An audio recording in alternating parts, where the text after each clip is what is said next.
Hello my dear students, मैं PK Vidyarthi, assistant lecturer civil engineering, RBS polytechnic Bijpuri Agra.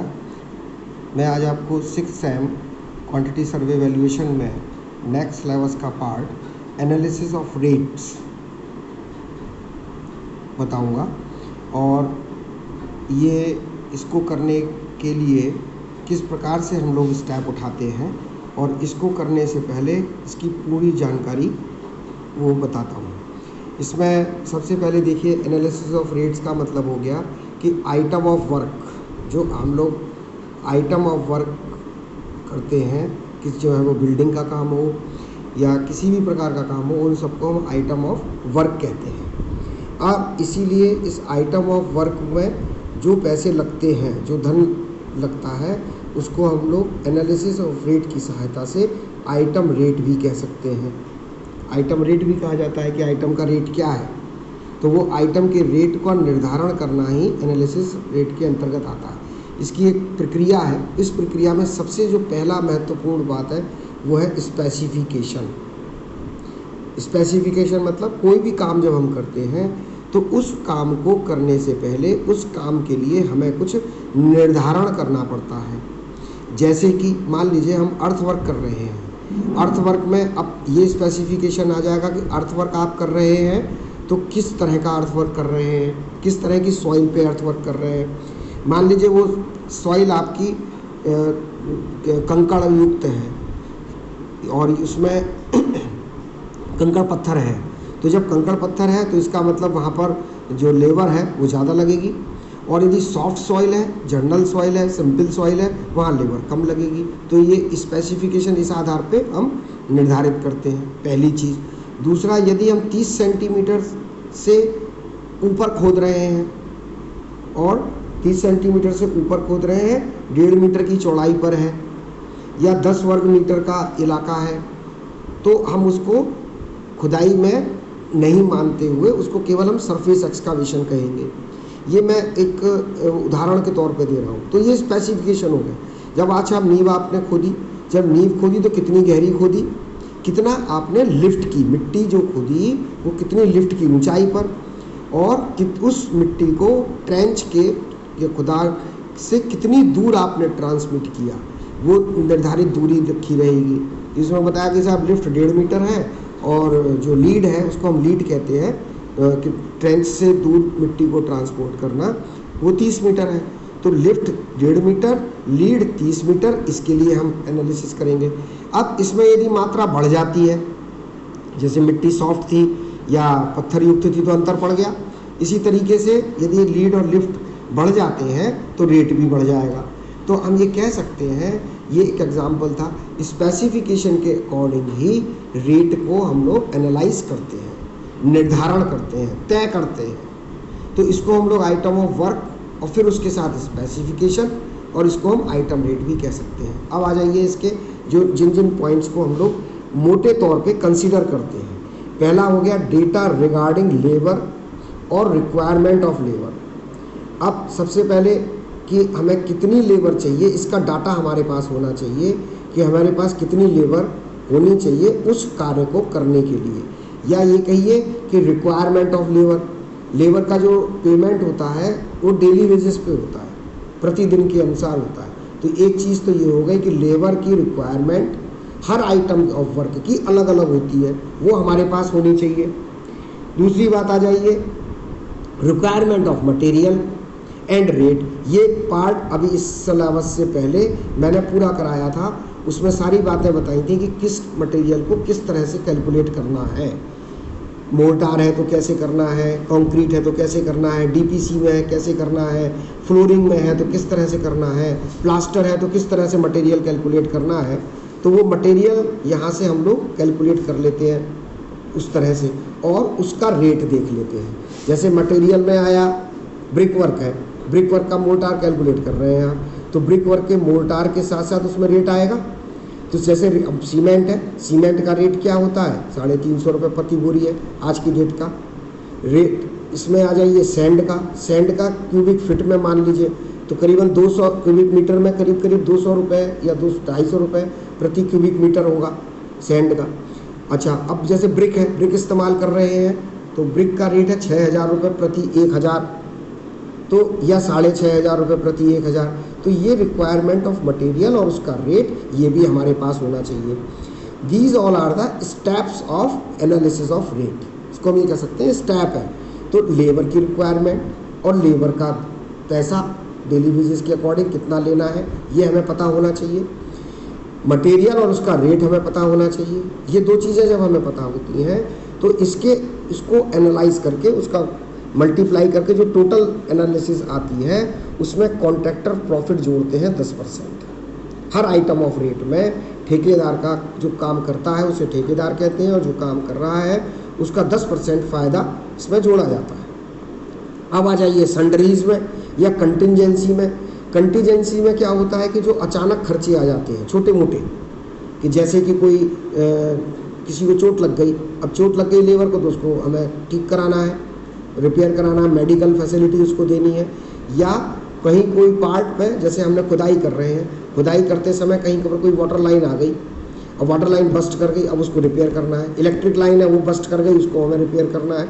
तो इन सब चीज़ों के लिए छोटे मोटे पैसे हमें इसमें जोड़ने पड़ते हैं। वो 1.5 या 2% हम लोग उस रेट में जोड़ लेते हैं कि वो भी रेट एनालिसिस के अंतर्गत ही आता है। रेट को जोड़ना, कंटिजेंसी, जो पैसा हमारे पास थोड़ा सा एक्स्ट्रा रहना चाहिए वो पैसा डिपेंड ये करता है कि आप किस तरह के क्षेत्र में। यदि आप शहर के आसपास रहते हैं तो कम कंटिजेंसी रहेगी, शहर से बहुत दूर रहते हैं, रिमोट एरिया है, विलेजेस एरिया है, तो वहाँ कंटिजेंसी बढ़ जाएगी। तो ये भी एक स्टेप है कि उसमें रेट में जोड़ा जाएगा। अब आ जाइए लेबर वेलफेयर एक्सपेंडिचर। अब जो लेबर के जो वेलफेयर मतलब लेबर की सुविधा के लिए जो खर्चे हैं उन खर्चों को भी हमें इसमें ऐड करना होता है। वो खर्च, अब जब लेबर रहेगी तो उसको रेजिडेंशियल फैसिलिटी हमको देनी है। रेजिडेंशियल फैसिलिटी में इलेक्ट्रिक भी चाहिए, पानी भी चाहिए उसको, ठीक है। इसके खर्चा हम 1.5% तक जोड़ते हैं। टूल एंड प्लांट्स, जो हम साइट पे जो भी काम हो रहा है, जैसे वाइब्रेटर चलना है, फावड़ा है, कुदाल है, आपके क्या कहते हैं कनस्तर है, पाइप लाइन है, पाइप के लिए है, तो इन सब चीज़ों के लिए हमने उसमें 1.5% और ऐड करते हैं। टूल्स एंड प्लांट्स, टूल्स में फावड़े वगैरह आ जाते हैं। आ जाइए, अब जैसे मान लीजिए एक्सीडेंट कोई हो गया तो उसके लिए मेडिकल फैसिलिटीज़ हमें देनी है, प्रोवाइड करनी है, तो वो पार्ट 2.5% हम ऐड करके चलते हैं। इसके साथ साथ मान लीजिए ग्राउंड फ्लोर के रेट, ये तो जो रेट हैं ये सारे ग्राउंड फ्लोर के रेट हैं। यदि बिल्डिंग का काम कर रहे हैं तो हम GF कहेंगे ग्राउंड फ्लोर के रेट है। अब जैसे फर्स्ट फ्लोर आ गया तो उसमें 1% जो एनालिसिस किया वो बढ़ जाएगा, सेकंड में 2%, थर्ड में 3%, फोर्थ में 4%, और इसके अब इसी हिसाब से पाँचवें में 5%, छठवें में 6%। रेट बढ़ता चला जाएगा आइटम के, क्योंकि उसकी ऊंचाई बढ़ती है तो वहाँ तक मटेरियल को ट्रांसपोर्ट करना है, वहाँ से वापस आना है, तो लेबर की चढ़ान उतरान ये सारी चीज़ें ऐड करने पड़ते हैं।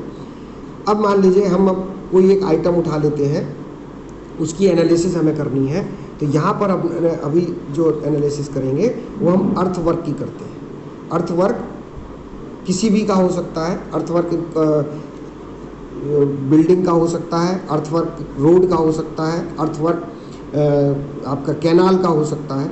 अर्थवर्क मतलब मिट्टी की खुदाई करना, मिट्टी को हटाना, उसमें किस तरह से एनालाइज करेंगे, ये रेट ऑफ एनालिसिस का तो एक जो सिस्टम होता है उसको यहाँ पर आप समझ सकते हैं। तो यदि मान लीजिए हमने यहाँ पर माना सबसे पहले फाउंडेशन में हम कर रहे हैं, फाउंडेशन में करने का मतलब ये है कि नींव की खुदाई कर रहे हैं बिल्डिंग के लिए। अब आप इसमें ये है कि यदि वो नींव की खुदाई हो रही है, पहली चीज़ तो 30 मीटर से अधिक होनी चाहिए, तब वो नींव मानी जाएगी, और 1.5 मीटर का सरफेस एरिया कम से कम 10 स्क्वायर मीटर होना चाहिए, तब वो हम उसको ये मानेंगे कि वो 10 वर्ग मीटर और 30 सेंटीमीटर का 30 सेंटीमीटर की गहराई। यदि उससे कम है तो हम उसको केवल और केवल सरफेस एक्सकावेशन कह सकते हैं, नींव खुदाई नहीं कहेंगे। नींव खुदाई तो जब 30 सेंटीमीटर से अधिक होगी तभी नींव खुदाई मानी जाएगी, वरना सरफेस एक्सकावेशन कह के उसके रेट उसी हिसाब से लगाए जाएंगे, जिसे हम कह सकते हैं सरफेस की खुद सफाई करना। तो डिपेंड करता है कि वो हम उसे गहराई में खोद रहे हैं। यदि गहराई में खोदते हैं तो इसमें दो बातें आ जाती हैं। एक तो हो जाता है लिफ्ट, नींव कितनी गहरी खोदी, 30, मान लीजिए 1.5 मीटर गहरी खोदी आपने, तो 1.5 मीटर तो ये हो गया लिफ्ट। और अब जो खुदाई के जो ट्रेंच होती है उससे हमने कितनी दूर ले गए, 30 मीटर दूर ले गए, तो ये स्पेसिफिकेशन हो गया। 1.5 मीटर का लिफ्ट और 30 मीटर का लीड हमको चाहिए। इसमें जितनी लेबर लगेगी, अब एक्सकावेशन में मटेरियल तो कुछ है नहीं, एक्सकावेशन में तो केवल T&P चाहिए हमें, ठीक है, और लेबर चाहिए। लेबर में मार्किंग करने के लिए हमें रात चाहिए, कोई मार्किंग भी की जाएगी कि कौन सी नींव कैसे खोदनी है, तो मार्किंग करने के लिए रात चाहिए, उसकी नपाई तुलाई करने के लिए रात चाहिए और खोदने के लिए लेबर चाहिए। तो लेबर ज़्यादा रहेगी, राज कम रहेंगे, ये समझ लीजिए। और ये हम जो कैलकुलेट कर रहे हैं पर क्यूबिक मीटर के लिए कैलकुलेट करेंगे, और काम हमने लिया 10 वर्ग मीटर का, 10 घन मीटर का। पर क्यूबिक मीटर के लिए काम हम कितना ले रहे हैं, 10 घन मीटर। क्यों? क्योंकि 10 घन मीटर में क्वांटिटी कुछ दिखाई पड़ेगी। यदि 10 घन मीटर से ज़्यादा है तो इसी हिसाब से हम रेट को मल्टीप्लाई करते चले जाएंगे। अब आ जाइए कि हमने क्या लिया, कौन से राज, कितने बेलदार लिए। सबसे पहले देखिए, इसमें हमने राज लिया 0.6। मतलब ये है 0.6 का मतलब ये नहीं है कि राज का कार्य जो है वो 0.6 है। एक दिन में, पूरे एक दिन में का 1/6 भाग, तो सॉरी, हाँ सही, 0.6 मतलब यदि मान लीजिए एक राज एक दिन में 10 मीटर का काम, 10 मीटर खुदाई करवाता है, तो उस 10 मीटर खुदाई के लिए हमें केवल 6 मीटर में ही काम हमारा, उस रेट एनालिसिस करने के लिए उसका 6 मीटर का ही काम हमारा काफ़ी है, उसको हम जोड़ लेते हैं। तो हम ये कह सकते हैं कि 10 घन मीटर प्रक्रिया को पूर्ण करने के लिए पूरे दिन के हिसाब से राज केवल 0.6 हमें चाहिए, पूरा एक राज नहीं चाहिए, केवल 0.6 राज का काम हमें चाहिए। एक दिन का काम नहीं चाहिए। एक दिन का जो काम होता है वो 8 आवर्स होता है, ठीक है। 8 आवर्स काम पूरा चल ना करके केवल राज हमें 0.6 चाहिए। मतलब इसका आवर्स में से कैलकुलेट कर लें, 8 × 0.6, तो ये 4.8 आवर्स हमें राज के चाहिए, और उसी का हम उसे पैसा देंगे। क्यों? क्योंकि हमें केवल 10 क्यूबिक मीटर काम लेना है, एनालिसिस कर रहे हैं ना, इसके लिए। अब यहाँ पे मान लीजिए राज का रेट क्या था, 500 रुपये पर डे, तो 500 × 0.6 मल्टीप्लाई कर लीजिए, तो ये 300 रुपये आता है, ठीक है।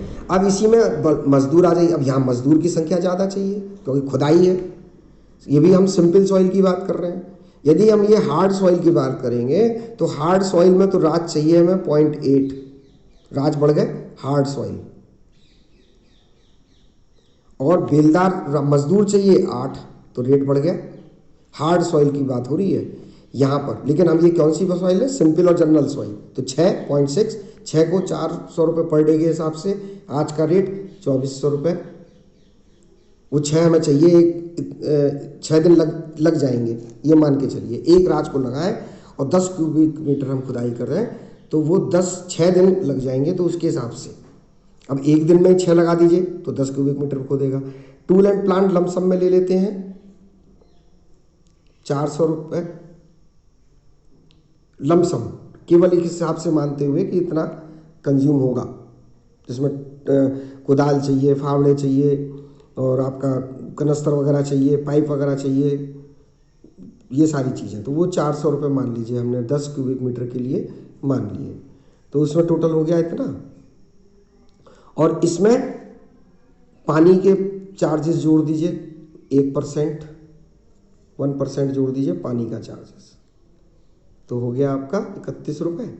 और इसमें 10% कॉन्ट्रैक्टर का प्रॉफिट जोड़ेंगे, 310 रुपये। तो ये टोटल करा तो ये आ गया इतना। इसको इस रूप में ना छोड़ के एक इसकी बढ़ती हुई फिगर में ले लेते हैं, या तो 450 ले लीजिए, 3450 भी कह सकते हैं इसे हम, लेकिन जो मोर एक्यूरेट फिगर है वो ये है। इसको ये भी ले लेंगे तो गलत नहीं है, ठीक है। और ये जो रेट है, ये रेट यदि आपके क्षेत्र के हिसाब से आप जो भी लेना चाहें, मान लीजिए इसको आप 600 लेना चाहें 600 ले लीजिए, लेकिन लिखना पड़ेगा, इसे आप 450 कर दीजिए, ठीक है। लमसम में आप इसे कम कर सकते हैं, ये आपके ऊपर निर्भर करता है, 300 कर दीजिए या 200 कर दीजिए, ये क्योंकि इसका कोई फिक्सेशन नहीं है, ये आपको अपनी इंटेलिजेंसी, अपनी योग्यता के आधार पर निर्धारित करना है।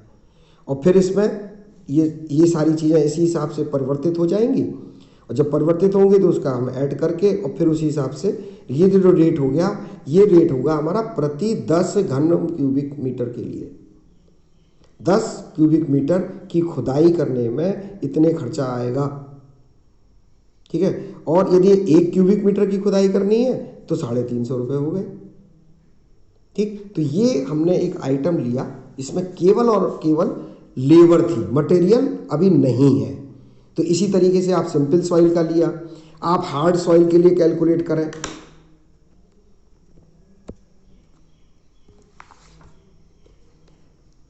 ठीक है, हार्ड सॉइल के लिए कैलकुलेट करिएगा। और इसी तरह से और भी आइटम्स के लिए हम लोग इसमें मैं अब हर दिन इसके जो सिलेबस के अकॉर्डिंग है, आज जो सिलेबस का जो पार्ट था वो रेट ऑफ एनालिसिस की जानकारी, कॉन्ट्रैक्टर प्रॉफिट्स, लेबर, मटेरियल की जानकारियाँ, किस तरह से इसके स्टेप्स होते हैं वो मैंने अभी बता दिया है। और एक आइटम ऑफ वर्क एक्सकावेशन और फाउंडेशन इन अर्थवर्क ये बताया है। तो इसी तरीके से इसमें और जो है आगे के पार्ट वो आप कर सकते हैं।